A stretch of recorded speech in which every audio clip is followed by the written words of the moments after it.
He brought his bimbo whore to my house for Christmas. And I knew I'd end up in jail or the grave unless I did something drastic to change my life. Hi, my name is Angela Carter. What I'm about to share with you is hands down the most humiliating moment of my life. It was the first Christmas after my divorce, and I can still feel the heat of my face blazing fire truck red, how I felt frozen in my shame. I had spent my entire life manifesting the perfect life for everyone else, but completely ignored myself in the process. I never felt like I had the time or energy for me, even though I'd actively participated in every moment of the creation of my life. I just didn't see myself in it anymore. After my divorce, I spent months and months trying in vain to manifest an abundant life. I bought courses, followed gurus, and read countless books. I tried the law of attraction, The Secret, and guided meditation. I always ended up right where I started, Nowheresville. I realized that if I was going to actually live the life of my dreams, it was up to me to manifest it. No one else was going to create it for me, and no one was coming to save me.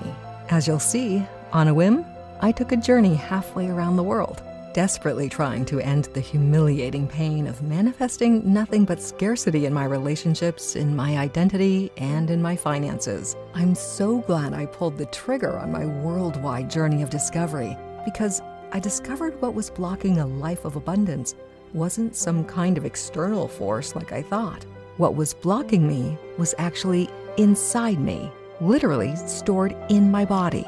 But as I'll share in this presentation, I discovered a strange but powerful switch that cleared everything that was blocking my abundance and turned my life around so fast it made my head spin.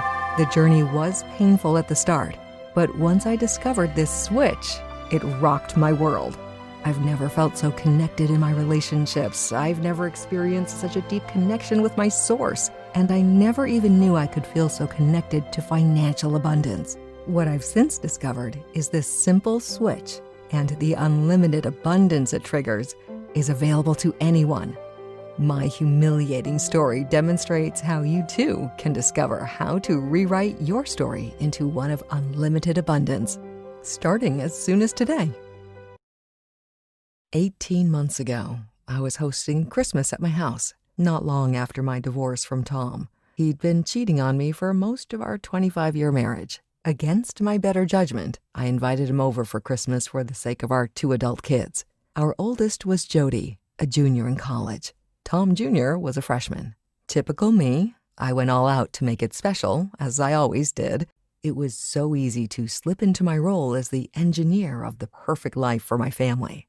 I had mentally prepared myself to be cordial to my philandering husband. That night, my kids had already arrived and had been telling me all about their fall semester at school. That's when the doorbell rang. I knew it was him, so I took a deep breath and mentally put on my big girl pants. But I was not prepared for what came next.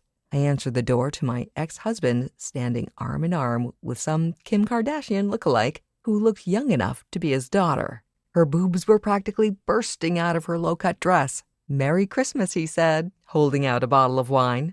I stood there frozen in my humiliation and shame.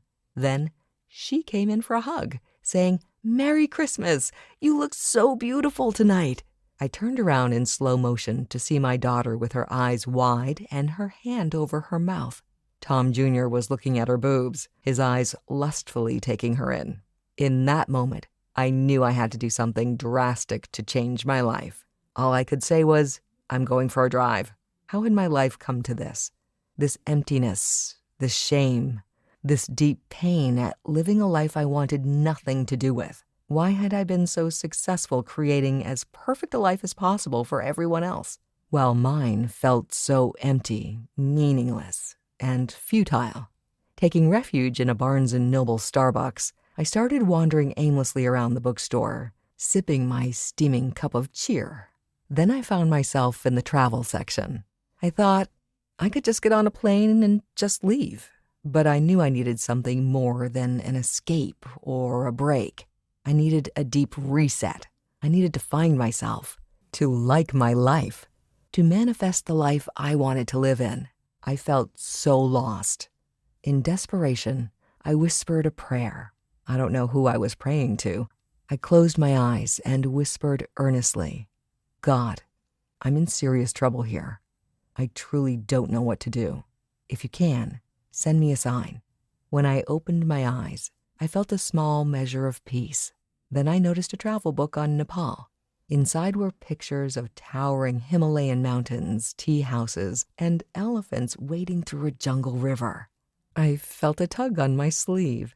I looked down to see a cute young girl dressed in a red and white Christmas dress. Her blonde hair was in ringlets around her face, and her green eyes were staring right into mine. You should go see the elephants, she said confidently. I stood there dumbfounded. Was this the sign I'd just prayed for?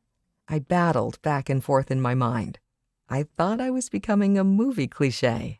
Unhappy middle-aged woman travels halfway around the world, finds happiness, love, and purpose, then lives happily ever after. Eat, Pray, Love was playing inside my head. But then I realized my pride couldn't go any lower. I decided right then to travel to Nepal and go see the elephants. What did I have to lose? Before I knew it, I was getting off the plane in Kathmandu. The next morning I found a cafe, ordered tea, and looked out the window at the bustling city.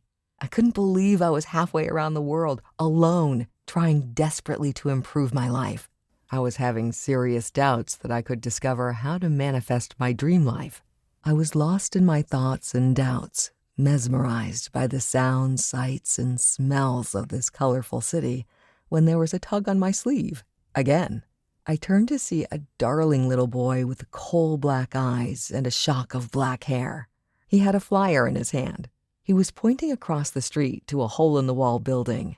There was a colorful sign hanging above the door with a picture of an elephant. Go see the elephants, the little boy said, a bright smile on his face. I took the brochure from his hands and said, I'm on my way. I walked in through a beaded doorway to a dark room, incense wafting through the room. Sitting behind a desk was a sight I was not expecting. There was a middle-aged man there who I couldn't help but assume was an American. He had an American flag bandana wrapped around a cleanly shaved head. His salt and pepper beard came down to his chest. Good morning, he said with a welcoming smile. His eyes sparkled intelligence, warmth, and kindness. Hello, I stammered, just a little surprised. Not expecting to see someone like me, he asked. Well, not exactly. Not to worry, he replied. I get that all the time. Welcome to Kathmandu. Why are you here? He asked. I want to see the elephants, I said. Of course, he said, peering uncomfortably deep into my eyes. But why are you here? At that moment, I knew he wasn't asking about my travel plans. He was asking why I'd traveled halfway around the world, by myself, and why I looked like a lost puppy. In that moment, I relaxed into a realization. I had nothing to lose. My quest for finding myself, for manifesting a life I loved, for escaping my dreary life, had led me here. I'd even asked God for a sign. Then, not once, but twice, a random child had told me to go see the elephants. So, I spilled my guts. I told him everything. It felt so good to get that all off my chest. I felt liberated just telling my story to someone who truly listened. I actually felt a little freer, like my dark story didn't have as much of a hold on me anymore. But as you'll see, I was in for more, much more. Anthony then asked me just 3 questions that so radically changed my life, I hardly recognized the old me anymore. These same questions can transform your life too, helping you manifest a life you only thought was possible in the movies, a life with purpose and personal identity, deeply connected relationships, abundant health, not to mention wealth beyond your wildest dreams. The first question Anthony asked was this: have you heard of trauma stored in your cells of your body? His question took me by surprise. Stored bad memories? Sure, but I'd never heard of trauma stored in the physical body. Anthony went on to tell me about the world's #1 authority on trauma. He's a Dutch researcher named Bessel van der Kolk. His life's work